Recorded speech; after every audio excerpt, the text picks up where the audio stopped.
Où cette folie va-t-elle s'arrêter? Cette fraternité est une lumière éthique qui guide de façon assurée. Église et bioéthique, une série proposée par la Conférence des évêques de France.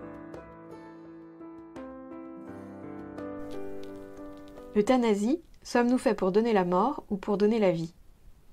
En légalisant l'euthanasie ou le suicide assisté, on remet en cause l'interdiction de donner la mort, ceci aux dépens de toute culture d'accompagnement de la fin de vie. Le développement des soins palliatifs et la prise en charge de la grande dépendance sont les vraies garanties du respect de l'humanité de la personne.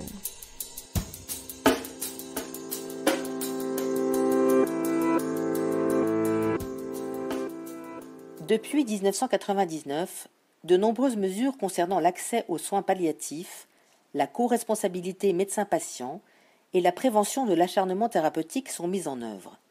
Il est désormais question de passer une étape supplémentaire vers le choix de sa fin de vie en autorisant l'assistance au suicide et ou l'euthanasie. Si quelqu'un désire librement et de manière autonome mettre fin à ses jours et en exprime le souhait, il n'y aurait pas de raison de s'y opposer et il faudrait l'aider. Par ailleurs, les agonies longues et douloureuses, jugées comme inhumaines, ne devraient plus être imposées au patient ni à son entourage. Mais cette vision libertaire occulte 3 enjeux éthiques majeurs et symbolise la fin du modèle bioéthique français. En premier, la permission du suicide assisté mettra inévitablement un coup de frein au développement des soins palliatifs. En effet, la loi de 2016, allant dans le sens du développement d'une véritable culture palliative, est encore loin d'être appliquée.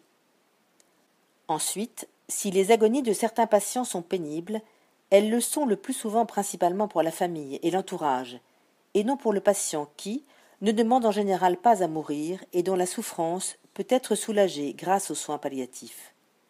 Faut-il mettre fin à la vie des personnes agonisantes pour répondre à l'angoisse des proches? Enfin, autoriser quelqu'un à entrer dans une logique du suicide revient à coopérer avec cette logique du désespoir, en contradiction totale avec les efforts déployés pour la prévention du suicide.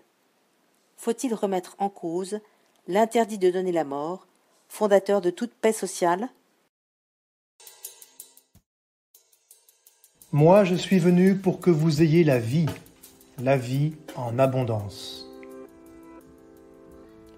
Toute vie est marquée par la finitude et une part de souffrance.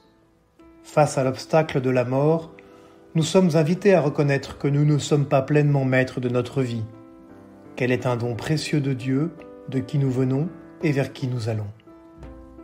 Face à l'angoisse de la mort, il importe aux membres de l'Église d'accompagner ceux qui souffrent et de soulager au mieux la douleur. Bon nombre d'associations et de structures hospitalières catholiques sont engagées dans cette perspective. La vie terrestre est à accompagner jusqu'à son terme.